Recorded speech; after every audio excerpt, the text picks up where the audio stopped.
Magandang araw mga kaibigan. Bigyan natin ng reaction opinion itong post ni Doc Lorraine Badoy. Sabi niya, wala na.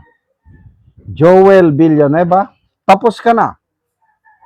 You're too stupid, too greedy, too much of a shallow hypocrite with no real love for country to read the times, right?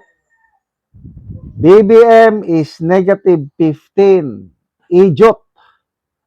You've just kissed death. Ugag.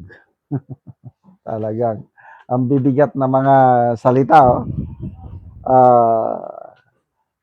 People's reaction. 11,000. 9,300 ang nag-like. Ibig sabihin, pabor kay Doc Badoy. 1,500 ang tumatawa. I don't know kung sinong tinatawanan, si Badoy ba o si Joel Villanueva. Okay. Una, hindi naman tatakbong pagka-senador si Villanueva ngayong 2028 dahil disqualified na po siya dahil dalawang term niya na nasunod-sunod. Bawal pala yan. Dapat mag-stop ka muna ng 3 years bago makakandidato ulit. Kung sa 2028 ay mananalo si BP Sara, wala na talaga. I agree ako. Tapos na itong si Joel Villanueva sa kanyang political career. Kung ang tatakbuhan niya, senador pa rin. Maybe yung kanilang Sibak party list na isa sa pinakamatagal na party list sa bansa. I am not sure din kung mananalo pa. Kasi kahit sabihin nating maraming members ng GIL, kasi yun ang nagpapanalo sa kanila yung GIL vote, itong party list. I believe maraming GIL members na medyo nag-iisip na ngayon. May mga matatapang ng GIL members na nag-post sa social media na nakakahiya maging born again Christian, sabi nila. Yung isa, mas matapang, si Kate Leia, na bahala na ang Diyos sa iyo, Joel. Masakit lisanin ang GIL na matagal kong church. Sobra 20 years siyang naging member ng GIL, itong si Catalea. Umalis siya. Sabi niya, mas takot ka pa kay Jesus Rimulya kaysa sa Jesus na naipako sa krus para sa iyo. Grabe. So, as of now, agree ako. Wala na. Kung kaso ang pagbabatayan natin, yun, panalo siya. Hindi na siya sasampahan ng plunder case, sa tingin ko. Although may mga nananawagan sa ombudsman na dapat nang isampa yung hinog na kaso. Mismo ang ombudsman nagsabi niya noong May 26, hinog na ang kaso ni Villanueva. Isasampa na namin in 2 weeks time, sabi niya noong May 26. But up to this time, walang naisampang kaso. Bakit? Alam nyo na. Yung lipat bakod. Lipat bakod, ligtas selda. Kaya, agree ako dito sa sinasabi ni Doc Lorraine Badoy na it's a political suicide yung ginawa niya.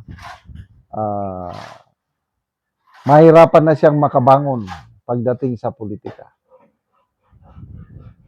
Ang pag-asa na lang niya is, yan, party list. Hanggang party list na lang. Kaya lang, ang hindi niya matatakasan ay ang paningin ng Diyos sa kanya. Sinasabi pa rin niya na para sa Diyos, para sa bayan. maano pa rin siya, mapalaban. Parang tingin niya tama yung naging desisyon niya dahil gusto lang daw niyang magtrabaho. So what's wrong with gustong magtrabaho? Tama yun. Kaya lang, nasaan naman ang prinsipyo? Mas marami pang bumibilib, humahanga ngayon kay Senator Jinggoy Villanueva. Kahit hindi religyoso si Senator Jinggoy, mas bumilib na ako, humanga na ako sa kanya. Kaya sabi ni Atty. Guanzon, ang paghanga ko kay Jinggoy buong buhay, hindi na yan mawawala dahil sa prinsipyo na kanyang ipinaglalaban. Ligtas sana ngayon si Senator Jinggoy. Siya sana ang unang tumalon. Lumipat bakod. Ba't hindi niya ginawa?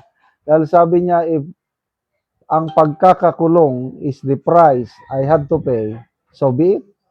Paninindigan ko ito. Wala akong kasalanan. Pagdudusahan ko ito, kailang darating ang panahon, lalabas at lalabas ang katotohanan. Mabuhay ka, Senator Jinggoy.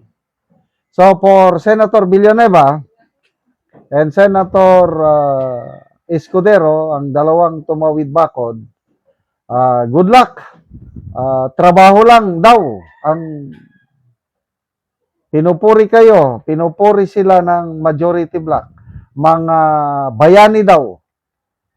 Bayani daw, mga modern day heroes si Villanueva at Escudero ayon kay marami. Itong mga nasa majority black, pinupuri nila. But, tignan nyo ang reaksyon ng taong bayan.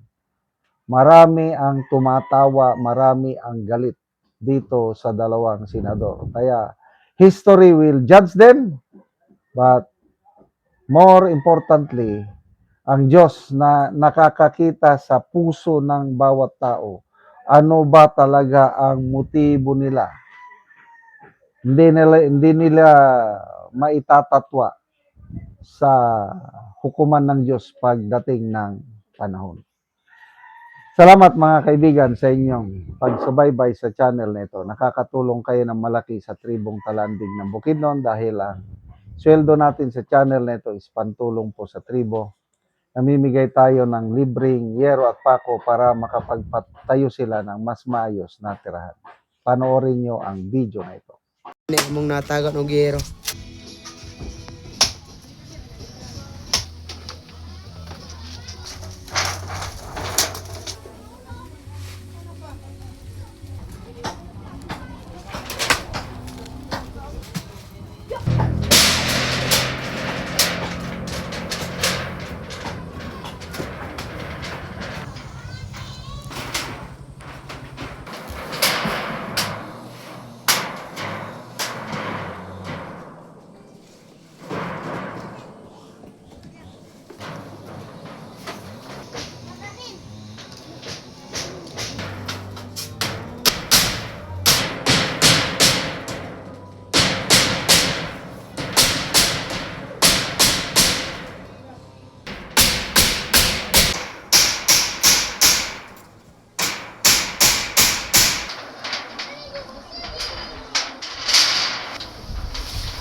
O karon humanagyod sa pag-atop o maayo na gid ka tayo. Humanagyod sa pag So, humanagyod. Mat sa Ginoo og sa naghatag sa sin nga di na gyud mi maulanan og tungod sa among kakulang wa gyud mi nakapalit og yero kay among inadlawan 200 ra gyud kulang ra gyud sa among tag-o sa matag adlaw nga among palitonon diri sa balay. Tungod salamat kaayo sa naghatag sa among sin ug dako kay pasalamat namo sa Ginoo nga natagaan gyud mi nga di na gyud mi tuluan ani nga among balay. Oo, so pila day ka tuig ang inyong atop bago pa nailisan? 5 years na jud ni wa nilisan. So 5 years so bago pa na ilisan ang inyong atop so maayo na karon nga di na mo maulanan. Salamat. Salamat kaayo.